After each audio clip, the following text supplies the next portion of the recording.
Hello, this is take two. Rachel here. I'm filming through the back camera on my phone, so I really don't know if you can see me, if I'm looking in the right place or whatever. Anyways, what I say is more important than if you can see me or not. I have been watching the December JW broadcast, and it's the Gilead Graduation. So different brothers, governing body members as well, giving speeches or talks, and it's quite interesting. There was one that really struck me because it seemed like it was the governing body taking preemptive measures at damage control, and I'll show you a 2.5 minute clip from that broadcast in which the brother speaking mentions the phrase faithful and discreet slave 11 times. 11 times in 2.5 minutes. The whole expression faithful and discreet, not just slave. So it sounded a bit, overkill actually with faithful and discreet slave. But he was stressing in the talk how fear and doubt can basically erode your trust in the faithful and discreet slave and make you forget the good experiences that you've had with the faithful and discreet slave. That's exactly what he said. The good experience with the faithful and discreet slave. And he stressed not to let a moment of fear or doubt make you forget. And my arm is tired of holding my phone already. He also mentioned in the talk that they will endure difficult times through persecution and doubt, and he mentioned the media, reports from the media, and the twisted lies that they might hear or see. So that's obviously he's talking about the media, and we know that the governing body or the organisation has featured in the media a lot in recent times, and we saw the Leah Remini show where she did ask that governing body member, invited them to come on, but of course they declined. So I see the governing body, the faithful and discreet slave, preparing witnesses, if they haven't already heard negative reports in the media about the faithful and discreet slave, the governing body specifically, then they are preparing them to hear some bad stuff about them. And I hope they're right.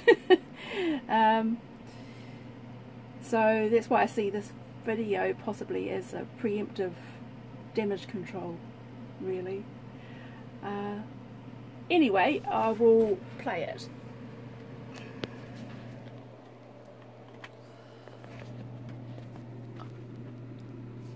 Oh, where's the mouse?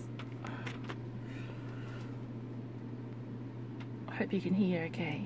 Consider two ways that we can show trust in Jehovah, as Jeremiah 17:7 says. First, we're going to talk about trusting the faithful and discreet slave and trusting Bible principles. Let's talk first about trusting the faithful and discreet slave. The faithful and discreet slave has been selected and appointed by Jehovah, and experience has shown we can trust them. You see, trust is built by repeated good experiences. Think of all the good experiences we've had with the faithful and discreet slave, and following their direction. Now, some might reason, well, the direction from the faithful and discreet slave is good for the United States, but they don't understand here. They don't understand my assignment, where I've been assigned. We need to do things differently. Trust in the faithful and discreet slave is not geographical. Jehovah's direction through the faithful and discreet slave applies to all of God's people all over the earth. See, fear is really a loss of memory of what Jehovah has done for us. Satan wants us to forget all the good experiences we've had with the faithful and discreet slave, and let one moment of fear get to us, and cause us to wither in the heat. 2 Thessalonians chapter 2 and verse 2 says, not to be quickly shaken from your reason, nor to be alarmed, especially at rumors. Now your trust in the faithful and discreet slave is going to be put to the test. Satan will make sure of that. It could be your own thoughts. I know better. Or maybe some twisted lies you read or hear. Either way, it's a trap. Stay away from such ideas. Trust what you know about the faithful and discreet slave. As Isaiah 30:15 says, your strength will be in keeping calm and showing trust. Remember, the faithful and discreet slave has been selected and appointed by Jehovah, and our experience has shown that we can trust them. Now let's consider trusting Bible principles. Okay, I will stop The that. Bible principles are timeless pearl. So I don't know about you, but my experience with the faithful and discreet slave is that I cannot trust them. So I